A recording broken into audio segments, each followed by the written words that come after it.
আসসালামু আলাইকুম, welcome back to my new vlog. তো নিউ ভ্লগে আজকে নিউ মানুষ আছে। তো এই তো আরহাম হচ্ছে আমার ছোট বোনের ছেলে। তো ওর বয়স 7 মাস। ও আসছে আজকে, মানে আমার মেয়ে যেয়ে নিয়ে আসছে। ওর বাসা যেহেতু কাছে, তো মাঝে মধ্যে ও নিয়ে আসে, আমার মেয়েরা যেয়ে ওকে নিয়ে আসে।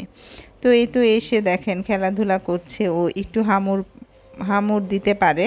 তো বিছানা টিছানা দেখেন এলোমেলো করে ফেলছে, কোনোভাবে ওকে আটকানো যায় না। ও কি সুন্দর খেলে, মাশাল্লাহ। এই তো ওকে খাবারের জন্য একটু খিচুড়ি দিয়ে দিয়েছিল, তো সেটাই একটু ট্রাই করছি খাওয়ানোর জন্য। তো নিচ্ছে না ও মুখে, যাই হোক। তারপর ও চলে গেল। এখন এই তো মেয়েকে আমি ব্রেকফাস্ট বানিয়ে দিলাম। তো এখানে ডিম পরোটা বানিয়ে দিয়েছি, তো তাই ও খেলো। এক এক দিন আসলে এক একটা ট্রাই করি দেওয়ার জন্য, যাতে করে ওরা ব্রেকফাস্টটা খুব আনন্দ সহকারে খেতে পারে। তো এই তো ঘরের লুকটা, একটু বিছানাটা গুছিয়েছিলাম সকাল সকালই। তো আরহাম যাওয়ার পরে একটু গুছিয়ে নিয়েছি।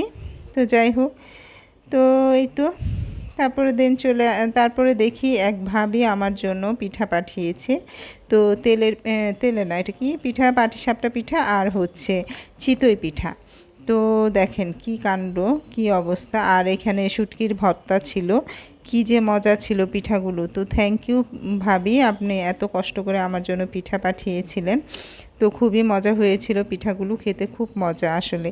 তো এই তো বাচ্চারা খেলো, আমি খেলাম, অনেক মজা আসলে। এখন আবার আমার খেতে ইচ্ছে করছে, যেহেতু আমি ভয়েস পরে দেই। এখন দেখে মনে হচ্ছে পিঠাগুলো যদি এখন থাকতেও খেতে পারতাম। যাই হোক, তো এই তো আমি আজকে রাতে রান্না করতে গিয়েছি। তো এই তো লাইটের পাওয়ারটা একটু কম, তার মধ্যে কারেন্ট চলে গিয়েছিল। যাই হোক, তো আমি এখানে পেঁপে ভাজি করব আজকে, আর একটু শুটকি রান্না করব, কাসকির শুটকি দিয়ে বেগুন আলু দিয়ে। তো এই তো পেঁপে ভাজিতে জাস্ট আমি একটু আস্ত জিরা আর পেঁয়াজ কাঁচামরিচ দিয়ে তেলে দিয়ে দিয়েছি। দেন এই তো একটু হলুদের গুঁড়া দিয়েছি, তারপরে পেঁপেটা দিয়ে দিয়েছি।